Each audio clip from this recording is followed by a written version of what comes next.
Hola queridos amigos de Convergente, en esta ocasión tenemos a quien fuera en su debido momento mi maestro en la Universidad Católica, lo cual no significa que tengamos mucha diferencia de edades, por cierto.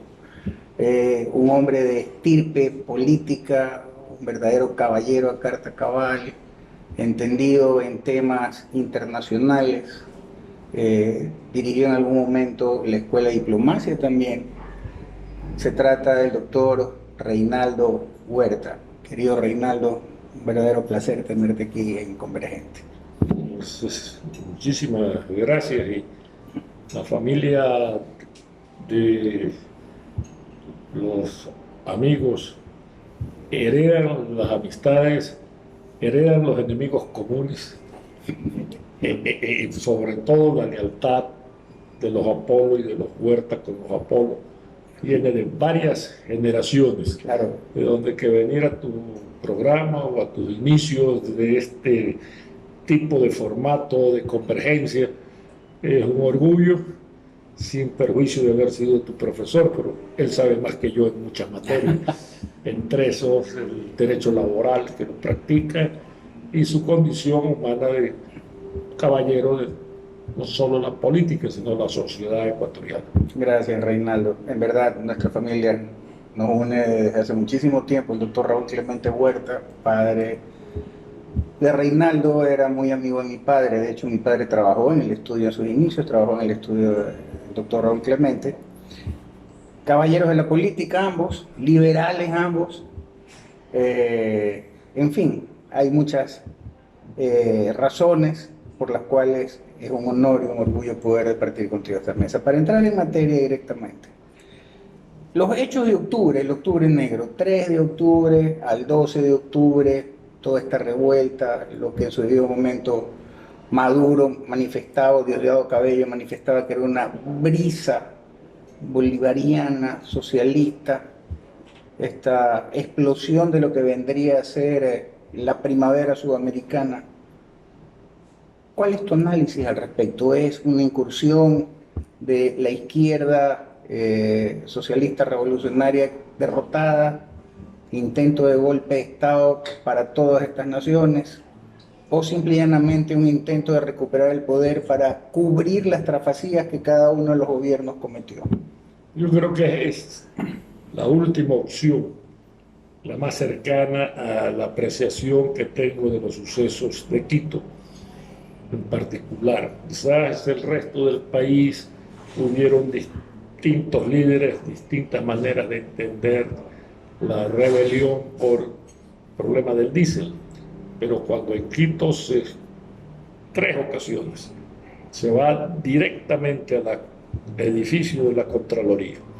Y ya en el último daba la impresión de que los empleados habían bajado los cartones precisos que tenían que quemar porque estaban en la puerta los cartones cuando subieron los que iban a vengar tanta opresión, tanta injusticia, y se llevaron y quemaron documentos en los cuales habían evidencias de, por decirlo menos, malas administraciones de fondo, para no atacar delito por delito lo que la Contraloría ya tenía como documentos investigados. Pueden decirme, usted está presuponiendo eso. No, eso lo dijo el Contralor luego de hacer una inspección en el edificio completamente hecho cenizas.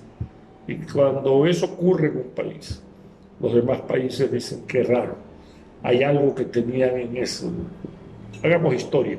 Si estamos en Francia en la época de los reyes y de la torpeza de la reina austríaca, fueron a buscar la casa de cuentas o establecer algo parecido a lo que sea la Contraloría de Francia. No, fueron a la Bastilla, donde estábamos presos, y guardando las distancias, cuando el 3 de junio, el 2 y el 3 de junio de 1959 en Guayaquil, se enterraron a los estudiantes luego del desfile. ¿A dónde fueron? Fueron a quemar un edificio de la Procuraduría, de la Contraloría. No, fueron a la pesquisa, al cuartel donde tenían a los presos y los torturaban y les pegaban en la esquina de los Oro Verde. Entonces es muy difícil que coincidan los odios reprimidos del pueblo ecuatoriano con el edificio de la Contraloría, que es un organismo técnico, autónomo, independiente, cuya investigación es fundamental para el fiscal. Esa coincidencia es una que no ha dejado de ser un escándalo, llamemos, para quienes me escuchan y comprenden que no hacen falta adjetivos, en que hay de por medio encubrimiento. Hay un hecho que realmente es destacable y es que esta brisa, como le llamaba Diosdado Cabello, revolucionaria a la izquierda, virulentamente sale en aquellos países que tienen regímenes de centro, regímenes de derecha, pero curiosamente en Argentina, donde está de nuevo la expresidenta, ahora en calidad de vicepresidenta, Cristina Fernández de Kirchner, no pasa nada, no llegó la brisa. Bueno, yo tengo un mal concepto de Diosdado Cabello, y eso quizás los que me escuchan van a tomar esto como un punto parcializado. Pues sí lo es parcializado, porque de Diosdado Cabello y Maduro eran las dos puntas en que se iba a definir quién sustituiría a Chávez. Y Chávez, ya a la hora de morir, tenía a su hija, su yerno y Maduro. Y el hermano. Entonces, dicho así, él escoge y dijo una frase muy propia del folclore venezolano: con voluntad de luna llena, proclamo mi voluntad plena que sea Maduro. Y Diosdado Cabello se quedó como pensando: me ha arrancado el poder de las manos. Como novia vestida y alborotada en el altar. Más o menos así, dicho en términos más ligeros, porque el que iba a subir después de Chávez en Venezuela era Diosdado Cabello, y el heredero que sale en el último, como dicen, por las tranqueras y entra es Maduro. Entonces, a ese punto de vista político interno de un país al que no quiero referirme, en su voluntad de escoger su propio destino, de saber que el sabio de la época colonial algún día dijo: Quito un convento, Bogotá una universidad, pero Caracas es un cuartel. Cuando esa visión la tuvieron en la época previa a la independencia de la América Hispana, es porque el mejor militar que tenía América entonces era venezolano, y tenía una guardia de lanceros que corría en el llano como un verdadero ejercicio de lo que hoy sería jugar polo. Los españoles nunca pudieron contra las lanzas coloradas que se habla en el libro de Arturo Uslar Pietri, y le pidieron a Bolívar, que venía como el jefe, a reunirse con el jefe de ellos, que era Páez: demuestre usted que es buen jinete, demuestre que cruza los Andes y llegue aquí para ser jefe nuestro. Y realmente yo recomiendo la lectura del libro Las Lanzas Coloradas, en que este hombre con un poncho encima tenía que llegar a la llanura y correr con su caballo más veloz, y los españoles le dieron el mejor elogio a esas lanzas. El general español dijo: si yo hubiese tenido el grupo de lanceros que tenía Páez, Napoleón no hubiese triunfado en España. O sea, la capacidad de andar en un caballo y saber maniobrar, dejar afuera la artillería, proceder a lancear a la infantería y obtener la libertad de un pueblo, es comprobada para nosotros en la estrategia de Sucre en Pichinche, gracias a la cual nuestro país es independiente de España.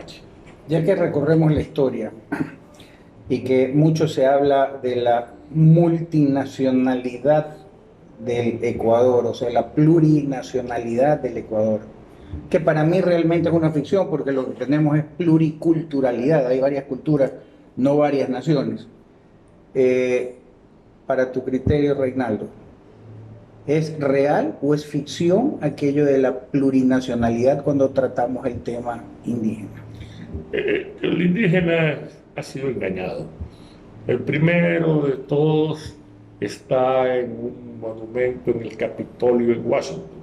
Si ustedes se fijan, cosa que no me asombraría que no lo hayan hecho, pero sobre el Capitolio, Congreso, entiéndase bien, de Washington, justo lo más alto del Capitolio, ahí hay un indio con una pluma, con una lanza, y cuando los llevaban a los indios de las demás naciones, que así constan en la Constitución americana, las demás naciones eran las indígenas, demostraban al indio del Capitolio como que él era el que mandaba sobre el jefe blanco. Y ustedes comprenden que a los indios se les dio fue 2 metros de tierra, no se les dio en forma lineal, sino tridimensional, lo enterraron con todos los grandes generales norteamericanos, y los indios dejaron de cortar el pelo a los... Y los llevaron a reservas como que si se tratara de zoológico, más o menos. Es más o menos chistoso para algunos que no conocen que hoy los indios recibieron en pago, los descendientes de estos masacrados, todos los casinos de Las Vegas. Todas las grandes inversiones de los apaches están en zonas casi ilícitas. Si usted quiere tener una gran inversión en el Ecuador, aunque esta tierra ya no tiene casinos, búsquese un apache o un sioux, porque él vendrá y él es el único que tiene dueño y permiso en los casinos de Las Vegas. ¿De quién y cómo surgieron los casinos de Las Vegas? De los gángsters de Nueva York. Entonces, este juego de la ley con la realidad es algo que los ecuatorianos deben estar muy alerta, porque decirle a un indio que todavía está en condiciones de ser equivocado su nombre, me dirán cómo equivocado su nombre. Señor, usted no es indio. Indios los que viven en la India.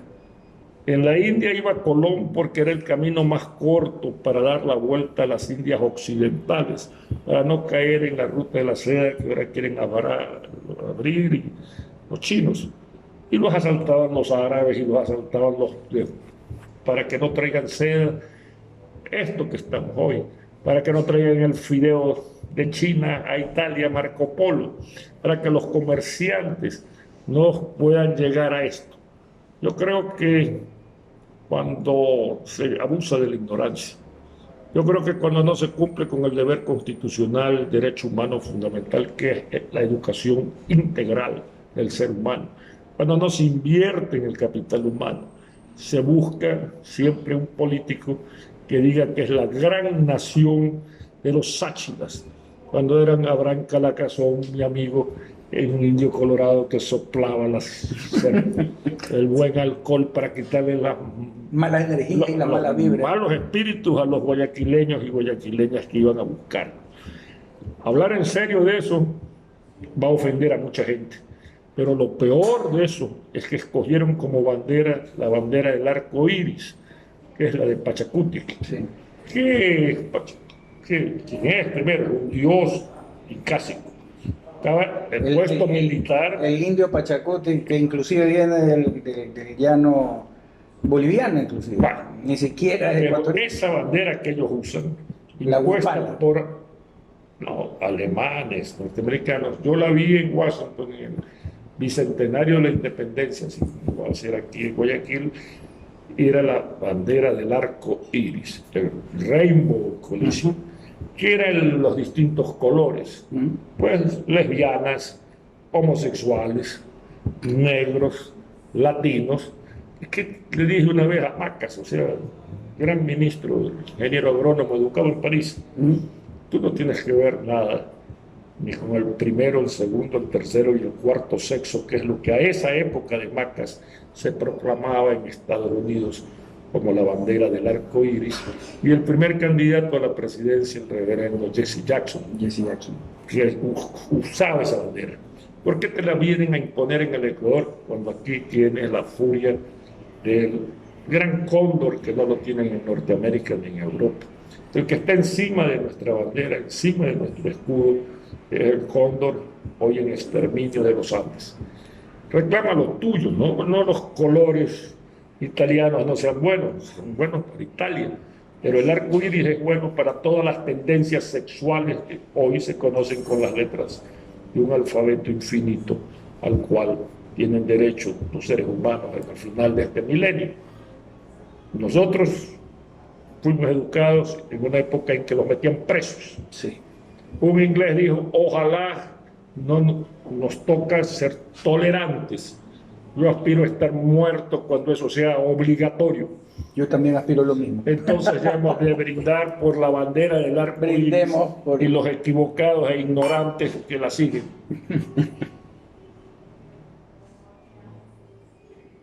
Bajo ese esquema, el tema del indigenado, que es un tema importante, es poco menos 30 años hace ya de que saltaron a la palestra política en la presidencia del doctor Borja. ¿Cuál ha sido el resultado de la dirigencia indígena para con su pueblo? ¿Han traído progreso? ¿Han traído progreso económico, educativo, progreso en el tema de salud?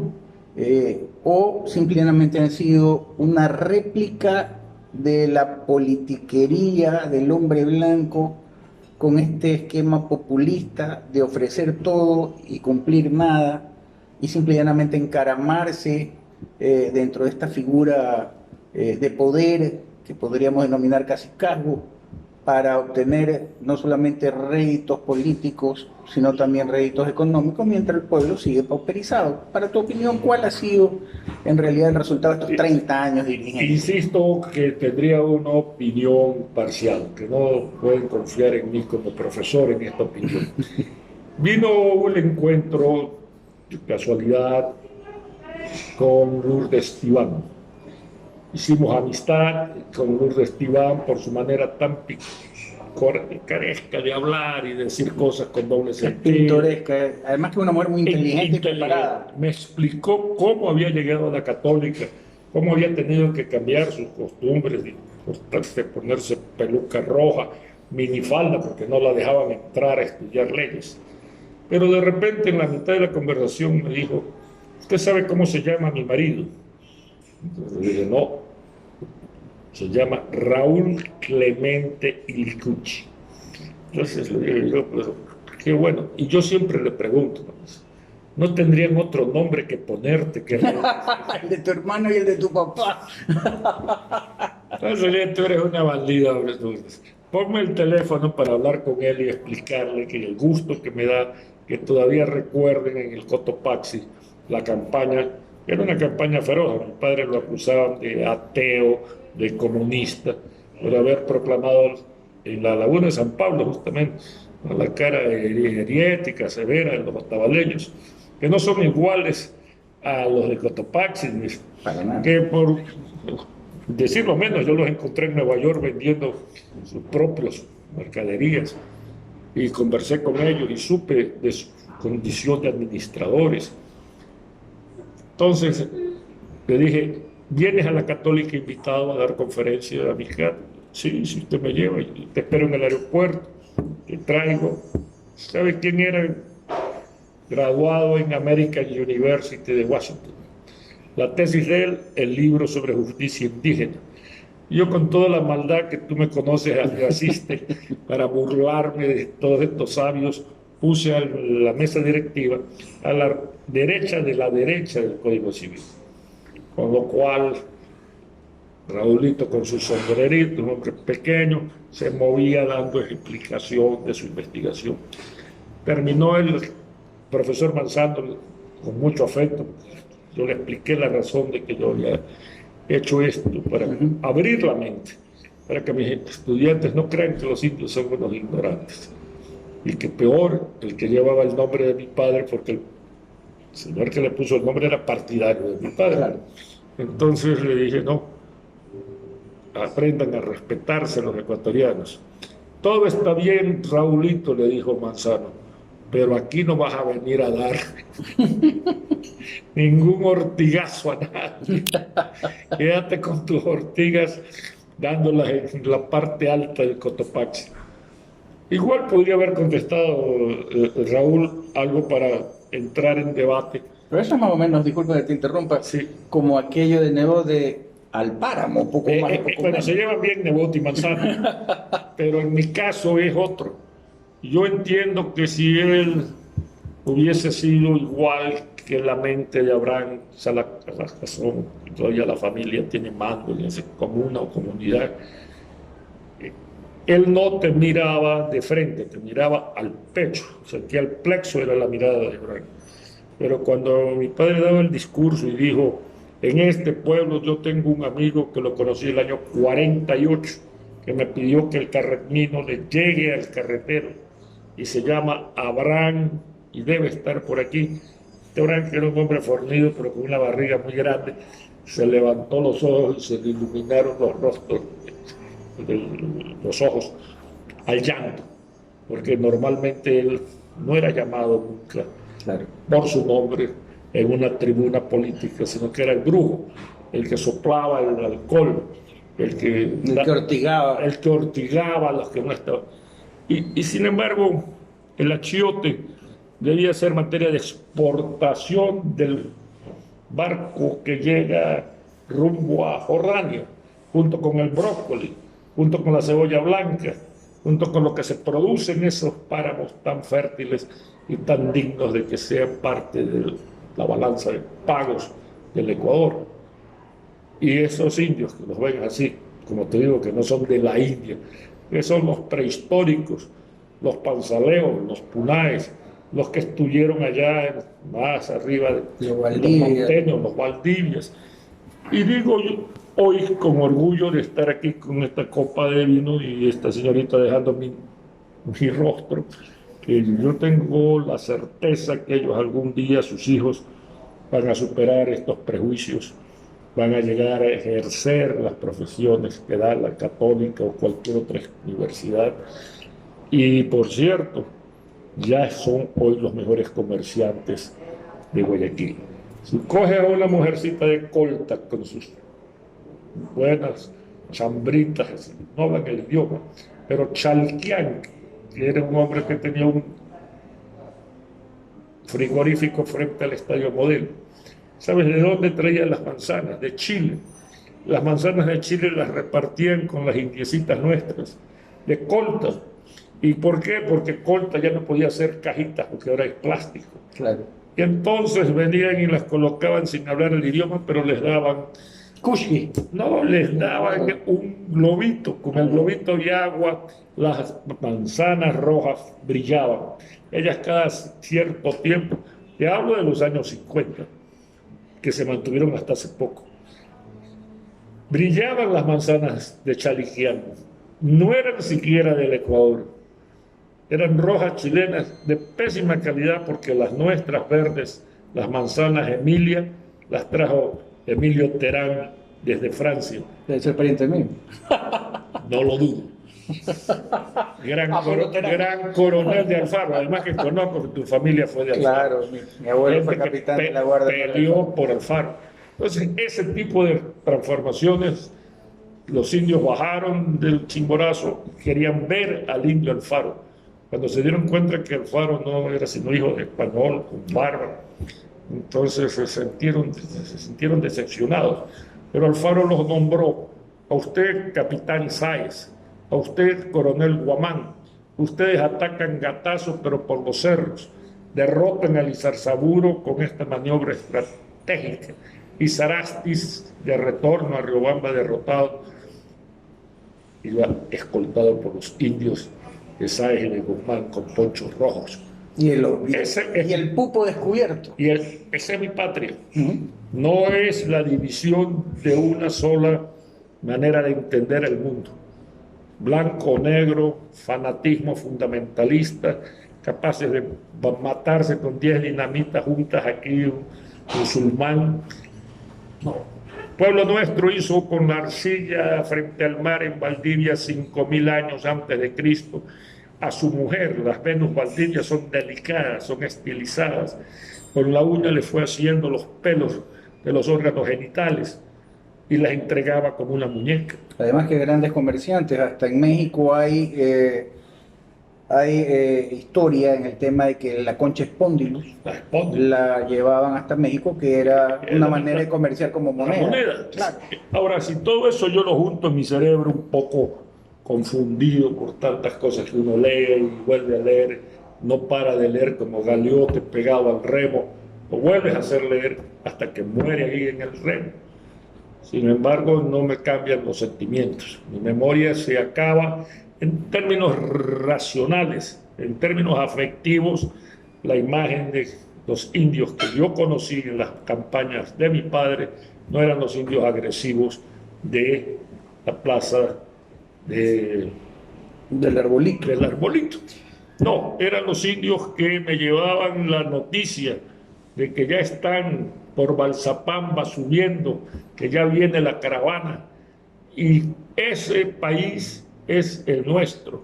Que no lo tomen a mal los que se las dan de europeos. También somos europeos, pero Bolívar nos dijo en Angostura, no somos negros, no somos indios, no somos europeos, somos la nueva esperanza de un continente en libertad. Ese discurso en 1819 que nos sirva hoy frente a la Bolivia, a la Chile o a Venezuela, donde no hay norte. Mi norte todavía sigue siendo Simón Bolívar con sus palabras que habló hacia lo venidero y nos dijo que más que por la fuerza nos han vencido es por el engaño. ¿Cuántos dirigentes traidores?